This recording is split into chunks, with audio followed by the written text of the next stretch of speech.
Vamos a hablar de la Revolución Industrial, la cual comienza en Inglaterra por la segunda mitad del siglo XVIII. Vamos a empezar a ver lo que cambió y empezaremos por la agricultura. En la agricultura, la mayoría de la población eran campesinos y se dedicaban a una agricultura muy atrasada. Las tierras pertenecían sobre todo a la nobleza y a la iglesia. En estas tierras se cultivaban cereales y legumbres y se empleaba la técnica del barbecho. Los campesinos vivían en la pobreza y sufrían hambruna. Se produjo una revolución, en la cual los principales cambios fueron las nuevas técnicas de cultivo, se eliminó el barbecho y se puso en práctica la rotación del cultivo con plantas forrajeras. Los campos de cultivo estaban abiertos y a partir de ahí se cercaron para evitar que el ganado pisara las cosechas. La rotación de cultivo consiste en alternar plantas de diversas familias en un mismo lugar durante distintos ciclos. Aparte de las plantas forrajeras, se introdujeron cultivos procedentes de América, como el maíz y la patata. Se creó nueva maquinaria, como por ejemplo para arar, que prepara la tierra para sembrar, otra máquina para sembrar, donde se cultiva lo anterior dicho, la siguiente para segar, es decir, corta la hierba, y la última para trillar, o sea, tritura el cereal cortado. La mecanización permitió un gran ahorro en la mano de obra y el aumento de la producción agrícola. Muchos de los campesinos tuvieron que irse a las ciudades para trabajar en nuevas industrias. James Watt fue un inventor y mecánico nacido en 1736 en Escocia. En 1764 recibió en su taller una máquina de vapor rudimentaria, la cual perfeccionó hasta el punto de que no perdiera nada de agua y funcionara correctamente. En ella se genera vapor de agua por el calentamiento en una caldera cerrada herméticamente, lo cual produce la expansión del volumen de un cilindro empujando un pistón. En ella se pasaba de energía calórica a energía cinética. En 1782 fabricaban máquinas de vapor para telares, fábricas de papel, molinos de harina, etc. La máquina de vapor resultó una revolución a nivel industrial, ya que hizo que se necesitara menos mano humana e hizo que todo fuese más rápido, por lo que se producía en masa.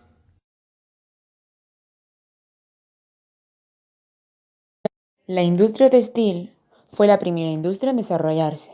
De hecho, la producción de tela era una importante actividad económica. En el siglo XVIII, la industria textil conoció importantes innovaciones técnicas. En apenas 50 años, unos pocos inventos acabaron con herramientas centenarias y abrieron paso a la producción en masa de estas. El primer invento de la revolución industrial fue la lanzadera volante. Fue inventada en 1733 y la inventó John Kay. Permitía duplicar la capacidad del tejido. Hasta entonces este proceso se hacía con una rueca. Más tarde, en 1764, James Hargreaves creó la Spinning Jenny, que multiplicaba la capacidad de los hiladores. Fue desarrollada como una máquina con 8 carretes, en un extremo, girado por una rueca más grande de lo habitual. El siguiente invento fue la Waterframe, una máquina hiladora que utilizaba como fuerza motriz el agua. Fue inventada por Richard Arkwright en 1768. Este invento exigía una gran concentración de máquinas y obreros trabajando durante horas junto a una corriente de agua. Por último, en 1779, Samuel Crompton inventó la Mule, una máquina de hilar fruto de un cruce entre la Jenny y la Waterframe. Producía un hilo más fino y era capaz de utilizar más de 300 usos a la vez. Estos avances en los inventos hicieron que la industria textil pudiera elaborar más ropas en menos tiempo. Esa ropa estaba al alcance de casi toda la población, ya que costaba menos dinero que antes de la revolución. Bessemer inventó un convertidor que se encarga de crear acero con hierro y carbón. Preferían el acero por su bajo coste de producción, por su duración, su resistencia a la tracción, su buena conductividad térmica y porque es inoxidable. Logró sustituir al hierro transformándose en un metal básico para la fabricación de herramientas. Aumentaron las minas en Europa, sobre todo en Gran Bretaña, para extraer carbón por su elevado poder calorífico. En Gran Bretaña se crearon paisajes negros. Los paisajes negros se crean por la escoria del material y del humo derivado de la combustión del carbón. Las aguas se enrojecen por los tintes. La gente trabajaba con el ruido de las máquinas y del temblor de la máquina de vapor. El número de horas era muy elevada y la mitad de los trabajadores eran mujeres. El 28% de la población estaban comprendidas entre 10 y 15 años. El sueldo era justo para satisfacer las necesidades básicas. Los barrios obreros surgieron con la idea de creer que los trabajadores deberían de vivir cerca de las fábricas.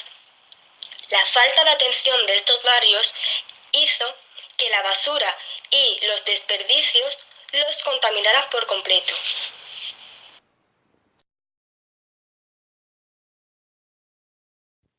En sus principios se utilizaba la fuerza animal como medio locomotor para transportar los minerales desde las minas a las ciudades, ya que antes solo tenía ese cometido.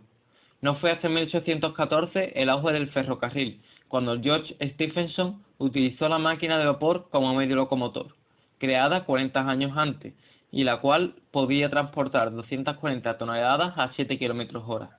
Por ello, le dieron al ferrocarril otros cometidos además de transportar minerales, como transportar pasajeros. Las vías al principio eran de madera, por ello que tenían que restaurarlas muy seguido, hasta que en 1797 se mejoraron a vías férreas, que mejoraban su resistencia. Esto fue posible gracias al progresivo crecimiento de la industria siderúrgica. Inglaterra fue el país con más sistemas ferroviarios, seguido por Francia, que aunque los incluyeron tarde, fue uno de los países con más sistemas ferroviarios, y después Alemania. Cabe mencionar que Bélgica fue el primer país continental en implementarlos. El barco de vapor surge en las primeras etapas de la primera revolución industrial, a raíz del afán de la gente por facilitar la llegada de materias primas a las fábricas, pues estas se situaban en la costa. Esta consiste básicamente en un barco convencional, el cual posee una caldera con pistones, los cuales hacen mover unas ruedas enormes, o en su modelo final una turbina. Este, a cambio de su predecesor, no le hace falta medios naturales para propulsarse, por lo cual podía hacer trayectos más largos. Té y especias, procedentes de Indonesia y China, que son territorios colonizados, es decir, territorios ocupados por grandes potencias. Estas colonias pertenecen a Gran Bretaña y Holanda, y Filipinas pertenece a España. Desde África mandan esclavos a América y reciben manufacturas europeas. Los territorios colonizados pertenecen a Portugal, Gran Bretaña y Francia.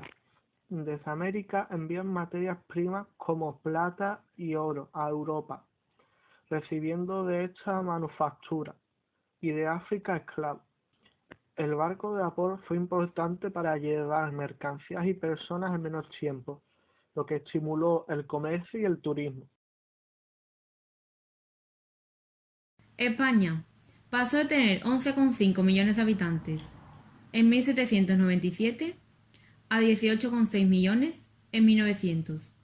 Veamos por qué. Habían buenas cosechas, aumento de producción agrícola, posibilitaron alimentos de mayor calidad, los avances en medicina e higiene, la erradicación de las epidemias y los sistemas de alcantarillado en las calles. Había un crecimiento sostenido, es decir, el descenso de la mortalidad y el mantenimiento de una natalidad elevada. El dato más interesante es la desigual distribución de la población. Creció más en las zonas costeras que en el interior. Eso llevó al éxodo rural. El crecimiento de la población estuvo acompañado a importantes movimientos, concentración de las tierras en pocas manos, pobreza campesina y mejora de los transportes.